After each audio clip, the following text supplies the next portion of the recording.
누가복음 15장 11절에서 24절까지. 또 가라사대 어떤 사람이 두 아들이 있는데 그 둘째가 아비에게 말하되 아버지여 재산 중에서 내게 돌아올 분깃을 내게 주소서 하느니라. 아비가 그 살림을 각각 나누어 주었더니 그 며칠이 못되어 둘째 아들이 재물을 다 모아가지고 먼 나라에 가 거기서 허랑방탕하여 그 재산을 허비하였더니 다 없이 한 후 그 나라에 크게 흉년이 들어 저가 비로소 궁핍한지라. 가서 그 나라 백성 중에 하나에게 붙여 사니 그가 저를 들로 보내어 돼지를 치게 하였는데 저가 돼지 먹는 쥐염 열매로 배를 채우고자 하되 주는 자가 없는지라. 이에 스스로 돌이켜 가로되 내 아버지에게는 양식이 풍족한 품꾼이 얼마나 많은고 나는 여기서 줄여 죽는구나. 내가 일어나 아버지께 가서 이르기를 아버지여 내가 하늘과 아버지께 죄를 얻었사오니 지금부터 아버지의 아들이라 일컬음을 감당치 못하겠나이다. 나를 품꾼의 하나로 보소서 하리라 하고 이에 일어나 아버지께로 돌아가니라. 아직도 상거가 먼데 아버지가 저를 보고 측은히 여겨 달려가 목을 안고 입 맞추니 아들이 가로되 아버지여 내가 하늘과 아버지께 죄를 얻었사오니 지금부터는 아버지의 아들이라 일컬음을 감당치 못하겠나이다 하나 아버지는 종들에게 이르되 제일 좋은 옷을 내어다가 입히고 손에 가락지를 끼우고 발에 신을 신기라. 그리고 살찐 송아지를 끌어다가 잡으라. 우리가 먹고 즐기자. 이 내 아들은 죽었다가 다시 살아났으며 내가 잃었다가 다시 얻었노라 하니 저희가 즐거워하더라. 아멘. 할렐루야. 오늘 제목은 사랑을 허비한 아버지, 이렇게 제목을 잡았어요. 오늘은 파더스데이인데 오늘 아버지들에게 특별한 은혜가 있기를 축복합니다. 그런 의미로 우리 해피 파더스라고 다시 한번 외칩시다. 해피 파더스데이. 저도 아버지가 된 지 30년이 넘었어요. 뭐 30년 갖고 그럴지 모르겠지만 30년이 넘었는데 아들에게 카톡이 왔어요. 아빠 파더스데이인데 필요한 게 뭐야? 그래서 제가 답변을 했습니다. 고맙다. 필요한 것 없다. 건강한 너희들의 모습을 보면 되지.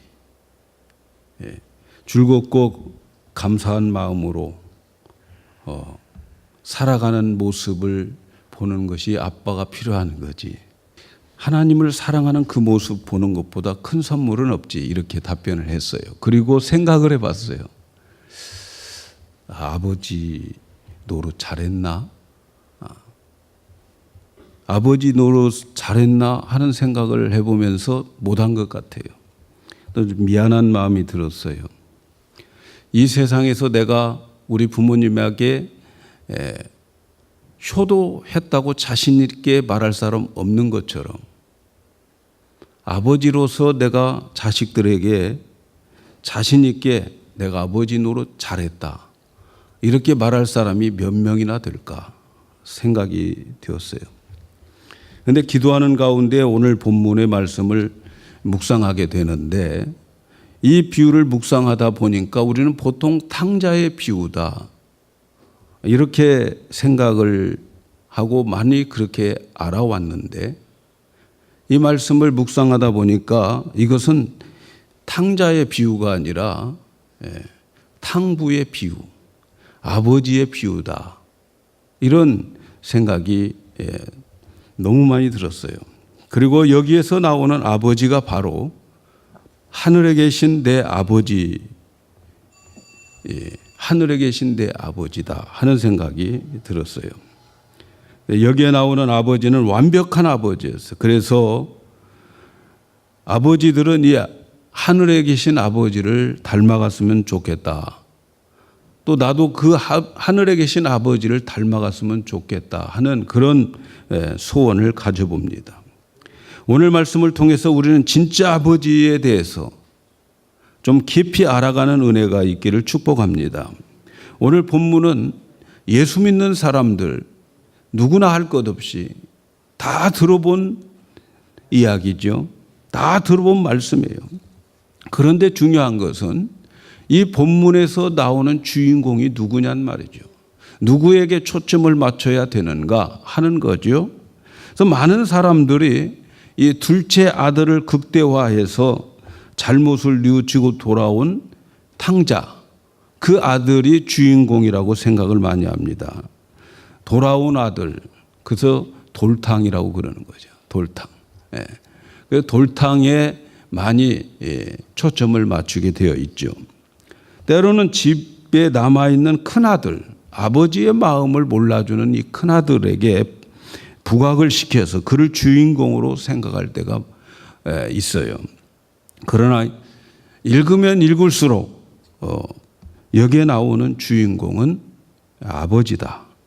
아버지의 사랑을 가르쳐주고 있는 거지요. 어떤 아버지에게 아들이 둘이 있었어요. 어느 날 둘째 아들이 아버지에게 와서 자기 유산을 달라고 하는 거예요. 유산은 아버지가 세상을 떠나고 난 다음에 가지는 거 아니에요? 근데 아버지가 지금 살아계시는 거예요. 유대인들의 문화 가운데 아버지가 살아계실 때 유산을 요구하지 않습니다. 왜냐하면 아버지가 살아계실 때 유산을 달라고 하는 것은 아버지, 이제는 아버지는 나에게 필요 없어요 하는 말이에요. 아버지는 죽은 거나 마찬가지입니다 라고 하는 의미입니다. 그래서 아버지가 살아계실 때 아버지에게 자기의 유산을 남겨달라고 말할 수가 없는 문화지요. 그런데 이 아버지는 자기가 멀쩡하게 살아있는데 자기에게 와서 유산을 요구하는 아주 고약한 아들을 두고 있단 말이죠. 그런데 이 아버지는 그런 아들을 둔 것도 한심한데 그 아들의 요구를 순수히 들어주는 이런 아버지요. 참으로 이해가 되지 않죠. 우리의 상식으로는 참 이해가 안 가요. 이 아버지는 그의 살림을 나누어 줬다 이래요. 살림이 뭡니까? 살림. 살아가는데 먹고 사는 데에 필요한 생계를 유지하는, 예를 들면 농사 짓는 사람들은 농업이고 장사하는 사람들은 뭐 장사의 그 가게일 텐데 그 살림, 생계에 필요하면서 필요한 그것을 그냥 나눠서 준단 말이에요. 아버지와 가족이 먹고 사는 생계의 수단을 나눠줘 버려요. 농사 짓는 사람이 땅이 있어야 되는데 그 땅을 그냥 농사 지어서 가족들 먹여 살려야 되는데 그걸 팔아가지고 나눠줘 버리는 그런 아버지요. 참 어리숙한 아버지라고 생각이 들어요. 우리의 상식으로는 도저히 이해가 안 가죠. 두 아들에게 살림을 나눠줍니다. 큰아들은 아버지와 함께 살기로 하였는데 둘째는 자기에게 온 그 재산을 며칠 못해서 다 팔아가지고 현금으로 바꾸어서 먼 나라로 떠나버립니다. 그리고 그 나라에서 허랑방탕하게 다 씁니다. 현금이 많으니까 얼마나 잘 쓰겠어요. 그리고 벌지 않고 쓰기만 하니까 돈이 금방 떨어지죠. 설상가상으로 그 나라에 기근까지 왔어요. 흉년이 왔어요. 경기가 무척 안 좋아요. 먹을 것 없어요. 취직도 못해요. 돈 있을 때는 친구들도 많이 붙더니 돈 떨어지니까 친구도 다 떨어지는 거예요. 굶주리게 되는 거죠. 그래서 그 나라에서 그저 나에게 월급은 안 줘도 되지만 그냥 먹고 일만 할 수 있도록 해달라고 어떠한 사람한테 부탁을 했는데 그 사람이 이 사람을 돼지 농장으로 보낸 거예요. 돼지처럼. 근데 그 돼지들이 먹는 쥐염 열매가 있어요. 이스라엘에 가서 이게 쥐염 열매다 해서 먹어보니까 아무 맛도 없어요. 단맛도 없고 아무 맛도 없는 열매예요. 그거 먹고 살아는 거예요. 그것을 돼지들에게 주는 거예요. 네, 돼지들에게. 그런데 그 쥐염 열매도 먹을 수조차도 없게 됩니다. 흉년이 드니까 주엽 열매조차도 주는 자가 없어요. 돼지는 먹고 살아요. 근데 이 탕자에게는 주엽 열매 주는 사람 없어요. 이렇게 둘째는 이 고생을 하면서 스스로 생각하는 거죠. 내 아버지에게는 양식이 풍족한 일꾼들이 얼마나 많은가. 아버지 집에서 일하는 일꾼들은 비록 품꾼이지만 먹을 것 잔뜩 먹고 일할 수 있다 이거죠. 그런데 나는 이게 일꾼으로서 먹을 것도 없고 굶주려 죽는구나 스스로 깨닫게 됩니다. 그리고 결단을 내립니다. 내가 일어나 아버지께 가서 하늘과 아버지께 죄를 지었으니까 지금부터 더 이상 아들이라고 생각하지 말고 한낱 품꾼으로 생각해 주시라고. 그래서 그곳에 가서 아버지 집에서 품꾼으로 있는 것이 훨씬 낫겠다. 그는 결심을 합니다. 그리고 아버지 집으로 갑니다. 아버지 집으로 가는 동안에 수많은 생각을 하면서 갔을 거예요. 아버지 집에 도착해서 무엇라고 말할까? 어떻게 해야 되나? 문을 두드려야 되나? 아니면 밖에서 아버지 제가 왔어요라고 말할까? 아니면 집에 가가지고 대문에 가서 무릎 꿇고 절을 하고 아버지 용서해 주소서. 별 생각을 다 하는 거예요. 아버지는 자기가 평생 벌어가지고 그 나누어 줄 유산을 자식들에게 다 나누어 주었으니까 아버지는 집에서 그래도 아버지 할 일 다 했으니까 편안하게 살겠지. 아버지는 편안하게 사는데 나는 이 꼴이 뭐야. 별 생각 다 하면서 가는 거. 수많은 생각을 하면서 아버지 집을 향해서 옵니다. 그런데 탕자에게 놀라운 일이 일어났어요. 아버지 집이 멀리 있는데도 멀리서 한 노인이 막 달려오는 거예요. 멀리서 노인이 달려와요. 보니까 자기에게 달려와. 그리고 그 노인의 얼굴을 보니 아버지요. 그 노인의 눈에는 눈물이 고이고 아들을 바라보는 그 노인의 눈에는 측은한 눈으로 아들을 바라보면서 아들의 목을 껴안고 다정하게 입을 맞추는 거예요. 탕자는 꿈만 같았어요. 내가 불러내지도 않았고 문을 두드리지도 않았는데 아버지께서 내게 달려오시다니. 지금 아버지가 나를 안고 나의 목을 안고 입 맞추고 계신다. 도대체 이게 어찌 된 일인가? 아버지인 것을 확인하고 탕자는 고백합니다. 아버지, 내가 하늘과 아버지께 죄를 지었사오니 지금부터 나를 아들이라고 하지 마세요. 저는 아들로서 감당치 못할 사람입니다. 그러나 탕자가 이 말을 채 끝내기도 전에 탕자의 말을 가로채고 아버지가 종들을 향해서 외칩니다. 빨리 가서 제일 좋은 그 옷을 가지고 와라. 그리고 입혀라.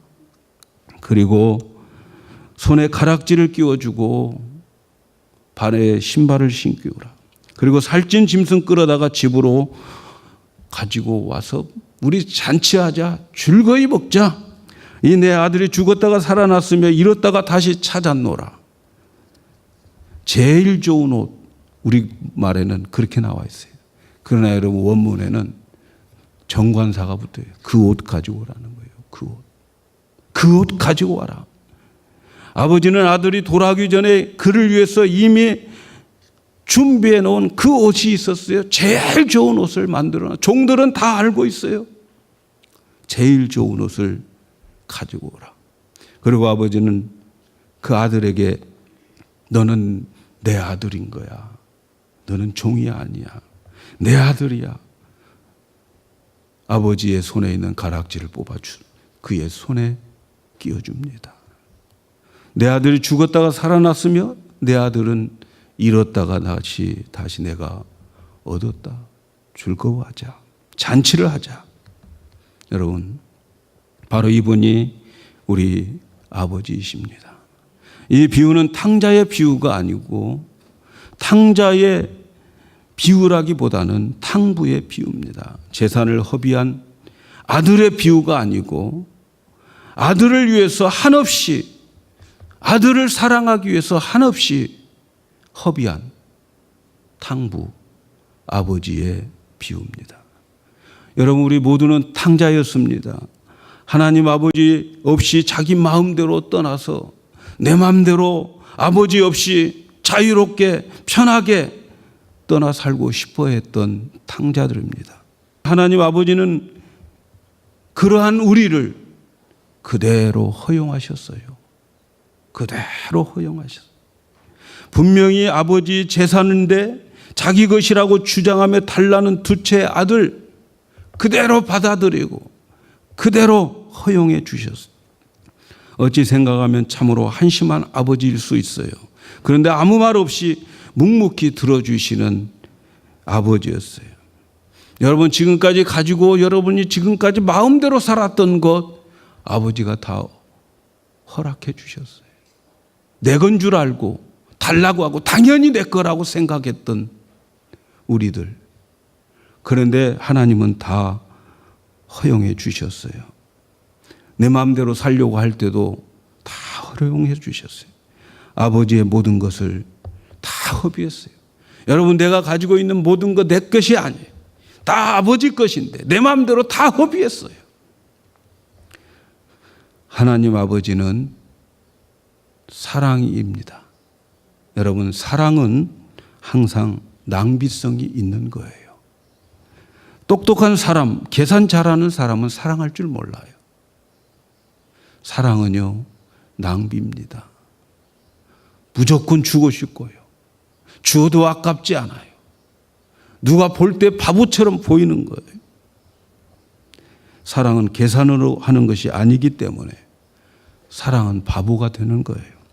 바보가 될 수밖에 없어요. 왜 그렇습니까? 사랑은 허비성이 있기 때문에 그러는 거예요. 사랑은 마음과 재산과 명예를 다 허비하는 거예요. 탕자에게 나눠주는 재산, 그리고 가출해서 아무렇게나 살도록 내버려 두는 아버지, 정말 바보스럽고 무능한 아버지의 모습이 여러분, 하늘에 계신 우리 아버지입니다. 아버지의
그 예수 안에 있는 나를 보지 않고 예수의 옷만 보시면서 너는 내 아들이야. 너는 천국에 가야 돼. 예수의 옷 입고 우리는 천국에 가고 천국에 갔어도 그 옷 벗기지도 않아요. 영원히 입혀놓고 나를 바라보시면서 기뻐하시는 그 아버지, 하늘의 우리 아버지입니다. 그리고 내 손에 반지를 끼워서 인감도장을 찍어줍니다. 그 인감도장이 우리 안에 계신 성령님입니다. 성령을 우리 안에 보내주셔서 성령이 나를 너는 하나님의 아들이야. 오늘 또 우리는 하나님을 아버지라고 자유롭게 부르게 도장 찍어놓고 너는 언제든지 아버지께 나가서 아버지께 구하여서 너의 하늘의 아버지의 혜택을 받으면서 살라고 성령님을 내 안에 주시고 도장 찍어 하나님 아들로 삼아 주셨습니다. 내 모습 이대로 나를 받으시고 살찐 송아지 잡아서 천국잔치를 보죠. 천국잔치를 벌일 여러분, 저와 여러분들이 하나님 앞에 돌아올 때에 하늘에서는 천국의 잔치가 벌어졌다는 사실을 믿으시기를 바랍니다. 우리가 모두 돌아오는 날 하늘에는 천국의 잔치가 벌어졌어요. 그러니까 여러분, 이 아버지를 기쁘게 하려면 어떻게 해야 되겠어요? 가서 전도하셔서 아버지 품으로 자꾸 돌아오게 하셔요. 여러분에게 하나님이 축복해 주시고 그를 통하여 하나님이 더 기뻐하실 거예요. 이 세상에서 우리가 닮아가야 할 아버지의 모델은 바로 이 하나님 아버지입니다. 우리가 이 세상에서 깨달아야 할 것은 바로 이 하늘의 아버지의 사랑을 깨닫는 거예요. 우리가 이 아버지의 사랑을 아는 날, 여러분, 사람은 달라지게 됩니다. 성도는 달라지게 돼요. 변화되기 시작합니다. 나를 위해서 한없이 사랑을 허비하고 한없이 용서하시는 그 하나님 아버지의 사랑을 깨달을 때에 여러분, 비로소 그리스도인들은 철이 들기 시작한 거예요. 경북대 총장을 지냈던 박찬석 교수라고 하는 분의 이야기를 제가 봤어요. 그분은 경남 산천이 고향이라고 그래요. 산천이 어딘지 저도 몰라. 아주 지금도 그 동네는 가난한 그런 동네라고 그래요. 이 가난한 그런 시절에 가난한 동네에서 사는데 아버지는 아주 작은 농사를 지어요. 그리고 그 집의 가장 큰 재산 1호는 큰 돼지 한 마리. 이 정도였습니다. 그런데 이 아버지는 이 가정 형편이 참 어렵고 또 이 아들이 공부할 머리도 아닌데 대구로 유학을 보냅니다. 대구로. 그래서 대구 중학교를 다니게 되는 거예요. 대구 중학교에 가서 공부를 하는데 공부를 싫어해, 이 아들이. 공부 싫어하니까 뭐 공부 안 하고 놀고 그냥 학교 다니는데 어느덧 벌써 1학년 한 학기가 마치고 여름방학이 되는 거예요. 여름방학 되면 뭘 줘요? 성적표 주잖아. 성적표 딱 받아서 들는 1학년 8반. 석차가 나와요. 등수가 매겨져 있는데 68분의 68. 그럼 몇 등이라는 거예요? 68명 중에 68등이야. 꼴등이란 말이에요. 꼴등. 68분의 8. 이 꼴찌였어요. 부끄러운 성적표를 가지고 고향으로 가는데 어린 마음에 아버지를 생각하면서 그 성적표 내밀 용기가 나지 않아요. 자신이 없어요. 교육받지 못한 아버지, 어머니, 아버지 어머니의 한을 풀어주기 위해서 아버지는 대구로 유학을 보냈는데 먹고 살 것도 없는데 대구로 유학을 보냈는데 꼴찌야. 그래서 그때 당시는 다 성적표를 잉크로 썼잖아요. 예. 성적표를 잉크로 쓴 그 성적표를 만지작 해가지고 이게 성적표를 문들어가지고 이 등수를 68분의 1 이렇게 1등으로 고쳐가지고 그걸 가지고 아버지에게 내밀었어요. 아버지 엄마는 초등학교도 안 나오신 거예요. 그러니까 그게 뭔지도 모르고 1등인 줄 아는 거예요. 예. 대구에서 공부하고 돌아왔다. 그래가지고 이제 친척들이 와가지고 물어보는 거예요. 찬석이 공부 잘하고 왔냐? 이렇게 물어봅니다. 아버지는 대답해요. 앞으로 더 두고 봐야 되겠지만 이번에는 1등 했는가 봐. 이런. 그러니까 동네 사람들이 좋아가지고 자식 하나 잘 두었다고 한턱 내야 된다고 그러는 거예요. 자식 농사 잘 됐다고 한턱 내고 책거래해야 되지 않냐고 그러는 거예요. 근데 그 다음 날 이제 내과에 가서 수영을 하고 목욕을 하고 이렇게 집에 오는데 집이 난리 났어요. 집에 와 보니까 한 마리뿐인 돼지를 잡아서 동네 사람들 다 모아놓고 잔치를 하는 거예요. 잔치를. 예? 그 돼지는 그 집의 재산 목록 1호인데 기가 막힌 일이 벌어진 거야. 1등 했다고 돼지 잡아놓고 아버지는 동네 사람들 다 모아놓고 잔치를 하는 거예요. 깜짝 놀랐어요. 아버지 하고 소리를 질렀는데 차마 그 뒷이야기는 못하겠어요. 그래가지고 집을 뛰쳐나와가지고 정말 죽고 싶어가지고 다시 시냇가에 강물로 가서 물속에 푹 들어가가지고 코를 막고 숨을 한참 동안 안 쉬고 있었더니 진짜 죽을 것 같아서 다시 나왔는데 다시 나와가지고 머리를 막 내리치면서 자기 자신을 원망하는 거예요. 예. 그런데 말이죠. 충격적인 그날부터 이 학생이 달라지기 시작했어요. 항상 그 머리에 그 돼지 잡아 잔치하는 아버지의 모습 이게 떠오르는 거예요. 그 후로부터 세월이 17년이 지났어요. 17년이 지나고 그리고 장가를 가고 아들을 낳고 아들의 이름을 민우라고 지어놓고 중학교 1학년 입학을 하게 됐어요. 그러니까 이 사람이 45살 때였어요. 45살 때에 어느 날 식구들이 모인 자리에서 그때 그 일을 용서받아야 되겠다. 그래서 식구들이 다 모여 있고 민우도 옆에 있고 그런데 이제 많은 그 가족들에게 특별히 아버지 어머니에게 용서받아야 되겠다. 그래서 어머니 저 중학교 1학년 때 1등 말이요.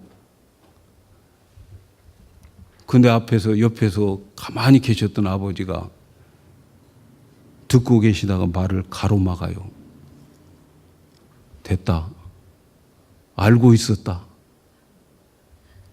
그만해라. 민우 알아듣겠다. 이러는 거예요. 그리고 말을 못했어요. 자식이 유주한 성적 그거 알고도 돼지를 잡았어요. 잔치를 벌였어요. 그것이 부모의 아버지의 마음이라는 거죠. 그리고 그거 알면서도 용서하시고 기다림 속에서 아들이 박사가 되고 교수가 되고 대학교 총장이 되었어요. 우리 하나님 아버지 그렇게 나를 대해 주셨어요. 오늘 또 하나님 아버지는 나를 위해서 사랑을 허비하고 계십니다. 나를 사랑하기 위해서 사랑을 허비하고 계셔요. 나의 모습 이대로 받으시고 끝없이 사랑을 베푸시는 하나님 우리 아버지. 이 세상에 참 아버지가 어디 있겠어요? 우리의 참 아버지는 바로 이 아버지다. 여러분, 파더스데이 때 우리 아버지들은 이 아버지를 닮아가야 되지 않겠나? 저는 이번 주간에 이 말씀을 통해서 이 아버지의 모습이 나에게 나타났으면 좋겠다. 그렇게 소원이 되었어요. 이 아버지가 내 아버지인 것을 우리는 감사하면서 사셔야 되겠습니다. 아버지의 날, 육신의 아버지도 감사해야 되겠지만 육신의 아버지보다 더 훌륭하신 하늘에 계신 그 아버지는 여러분 우리가 더 감사해야 될 줄로 믿습니다. 우리의 마음을 더 그 아버지께 향하고 그 아버지를 이해할 수 있는 마음이 시간이 가면 갈수록 우리들에게 더 충만해지기를 주님의 이름으로 축복합니다.